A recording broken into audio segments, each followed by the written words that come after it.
Guys, welcome to my video.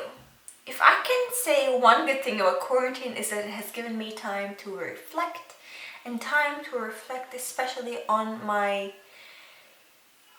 money spending habits, on my consumerist behaviors. And I have decided that things need to change and I need to be more systematic with my spending habits, and that's why I have come up with 5 rules that are still flexible enough for me to enjoy life, because what's the point of living and what's the point of earning whatever amount of money if you're not allowed to do things with it that you will enjoy, you know what I mean?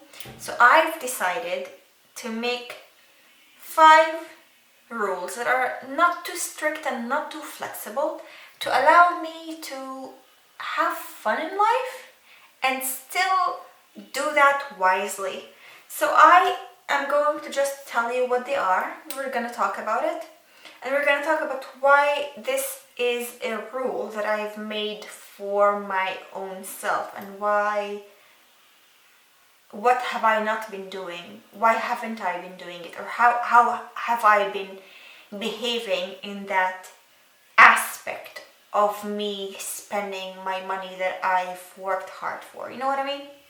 So the first one talks about me buying bags. Last year I think I bought 16 bags from different price ranges, but I would say like the cheapest bag that I bought was maybe 600 shekels, which is almost $200. That's the cheapest bag. That's a lot of money spent on bags. That's a lot of bags also just collecting dust in my drawer. So in the past, when it comes to me buying bags, I used to buy bags whenever I was upset, because some people buy shoes to make them happy. Shoes make me happy, but not as much as bags. So I used to buy bags irrationally. Now I know what I like. I know that I like me something more on the luxe side of things. I want something that's considered more high-end. Not necessarily like an Hermes Birkin or anything like that. I can't afford that even if I saved for a million years. Like, it's not gonna work.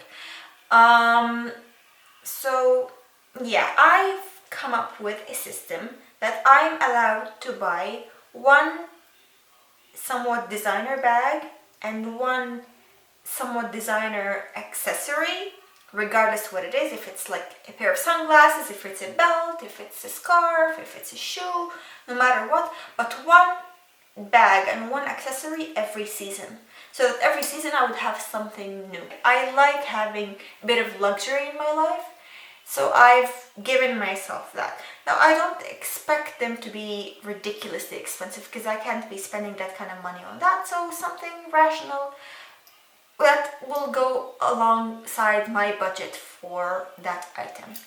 So that's the first rule. I'm not someone who buys a lot of accessories. Like, I don't buy a lot of belts or a lot of shoes. Well, I have a lot of shoes, but I don't buy them all the time. I just don't, I don't wear things out. Like, things have a long life in my wardrobe. So it ends up being that I have so much, because every year I buy me a few things here and there, a few shoes here and there. And when I look at my collection, like, I have things that are quite old, but they are in good condition. So why should I be throwing them out when I still enjoy wearing them? So that's the situation. So I want to buy one luxury bag and one luxury item every season. So every 3 months I am allowing myself one purchase of each category. Second one talks about my makeup shopping. Let's talk about January and February, okay? In January and February, I think I bought 21 to 25 makeup items. That's stupid.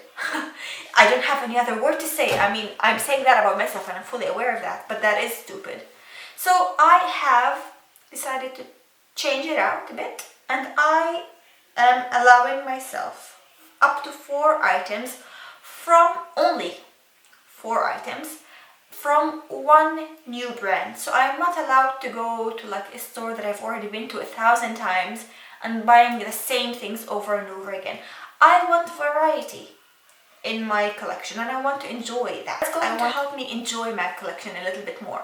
So instead of just having the same thing with just different colors and different whatever, I want to try out new things every month.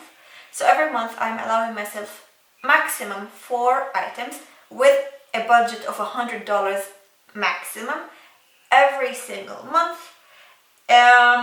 from a brand that I have never tried before. And I have some ideas here and there. I actually did that this month. I ordered 4 items from Persona. I've never tried Persona and I'm very curious about Persona. Kelly Gooch talks about them too much, and if you know my channel, you know that Kelly Gooch is a very solid enabler for me. I trust her opinion, and so yeah, that's what I'm going to do. That's what I'm going to do for the rest of the year. I think up until, let's say, like maybe February, March next year, that's the rule that I'm going to stick to so that I can incorporate more fun things. Now, another thing that has to do with this rule, which is if I need to buy, let's say, a backup of something, if I use up my mascaras, if I use up my brow products, which isn't going to happen anytime soon because I have way too many of each category. If that happens and I find myself in need of a restock, that item that I spend money on is going to count as one of the 4 items that I've bought from one new brand. Let's say next month I need to buy a mascara, okay? But I also want to try out Linda Hallberg, for example. If I buy a mascara, that mascara is going to count out as one product, and I can't buy 4 products from Linda, I have to buy 3. Does that make sense? I think the example helped clarify things out. So that's the second rule.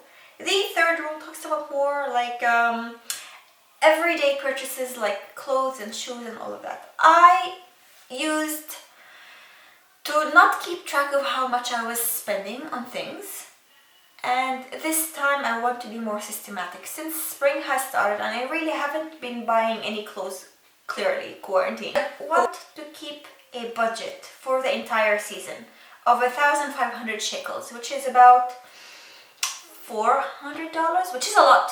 I mean, I'm giving myself flexibility because, as I said, it is really important for me to live life happily, and I cannot deny that new beautiful things make me happy. It's obvious. Like, I love me some new products in my life here and there to inspire me and to cheer me up and to make me feel special. You know, I also recognize that shopping is cheaper than a psychologist. Shopper is cheaper than therapy.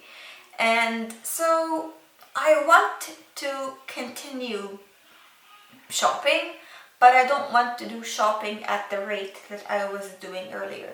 So anytime I buy like a new shoe in the season, that will be taken out of my budget. Everything needs to count, everything needs to be systematic, otherwise it will be chaos, and I cannot afford that. Then I have a few things that I'm forbidding myself from buying. Just things that I need to they don't bring me enough enjoyment when it comes to like my makeup style, and things that are just not that fun. The first thing that I'm not going to be buying more of is brushes. No more brushes. Thank you so much. I have so many brushes, and every time I just like use a few, and after a couple of weeks I wash them, and it ends up being like the same cycle of the same brushes. Like, I have a huge like jar of brushes over there, and these brushes haven't been used in a long time. Very long time, and that's not okay. I need to be using my things. If I have nice things, I might as well use them. Since I already have so many brushes, I don't want to be buying anymore. Perfumes also is another category. I have 5 open perfumes and 1 that's not open yet. So I have 6 perfumes in my collection, and I need to be using those instead of buying more. Now, I used to be bad with perfumes earlier on. I have gotten better since, especially since I became cruelty-free. I've been very good about buying perfumes.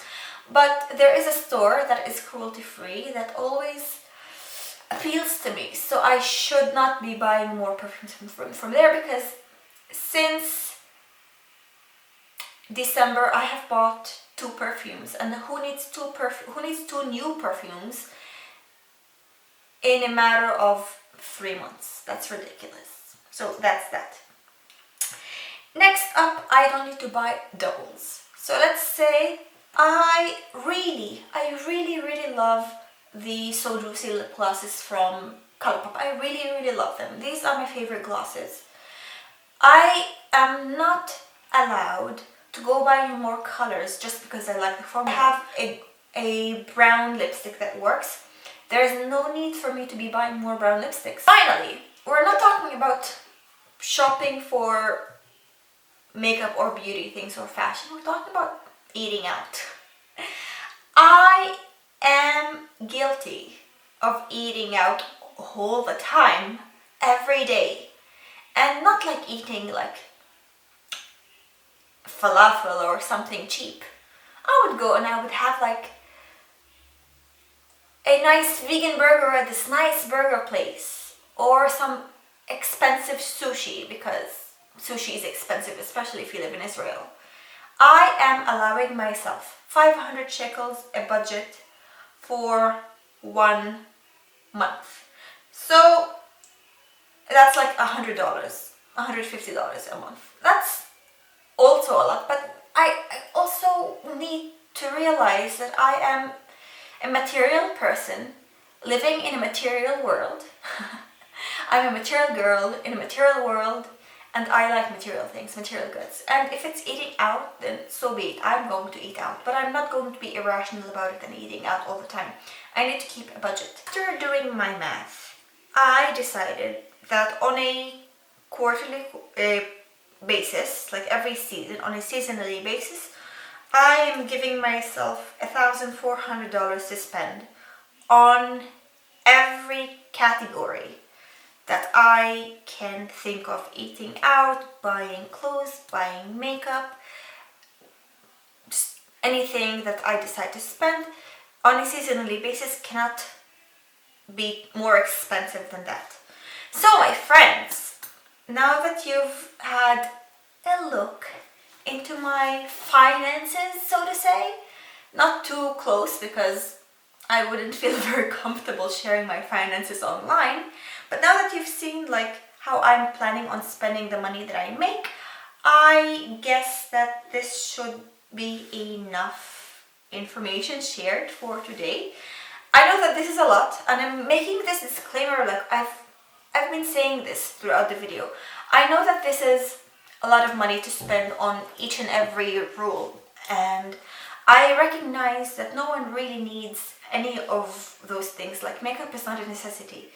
Clothes, like new clothes every season, no one really needs that. Like, do you really wear an item and really just ruin it in a matter of a season? Do you wear shoes and after just 3 months they are so battered and just destroyed that they are unusable?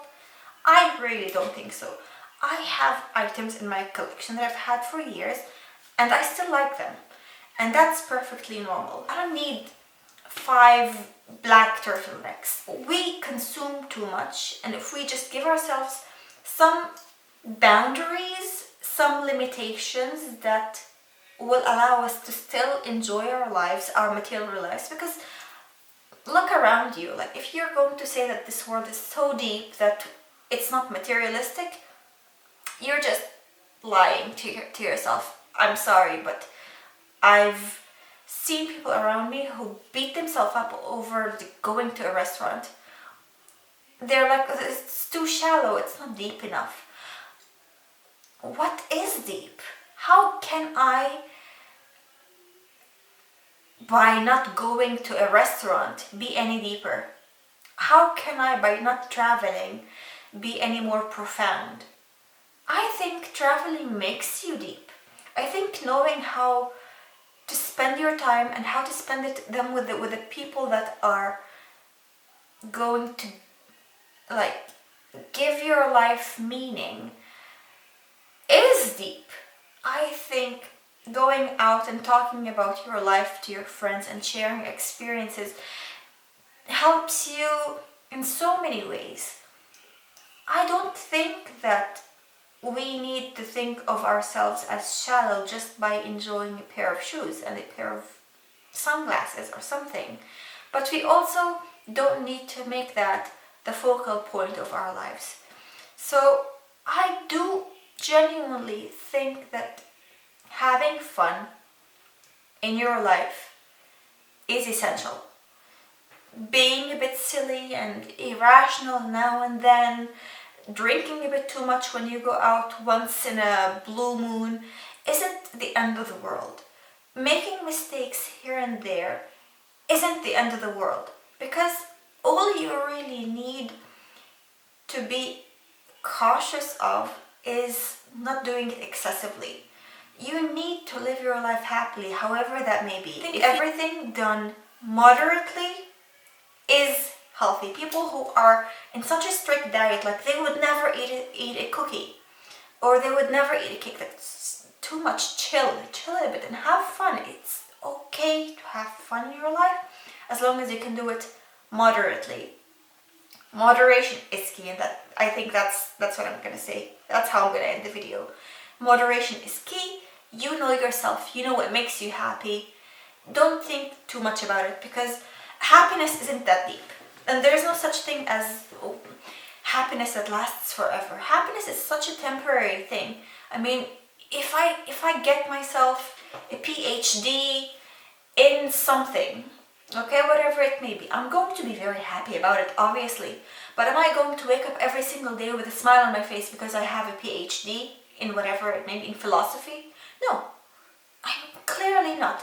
Nothing's going to be long lasting. Like, every single happiness that you have in your life is going to add value to it, but it's not going to be the core value of your life. I'm just like laughing at myself because I'm wearing the blue eyeshadow and talking about life in such a deep way, but I think that it adds something to the video. You just have fun.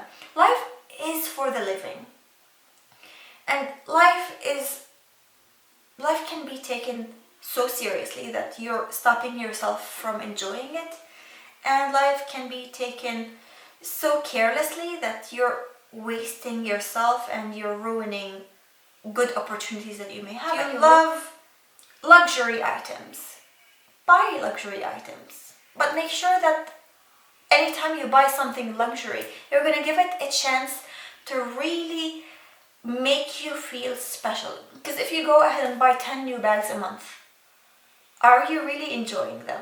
If you're going to go ahead and buy 10 glosses a month, so each gloss you maybe wear 3 times, that's only if you're wearing those 3 glosses equally.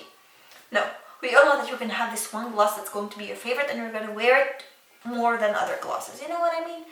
Do it moderately, rationally. Use your brain and use life to your advantage.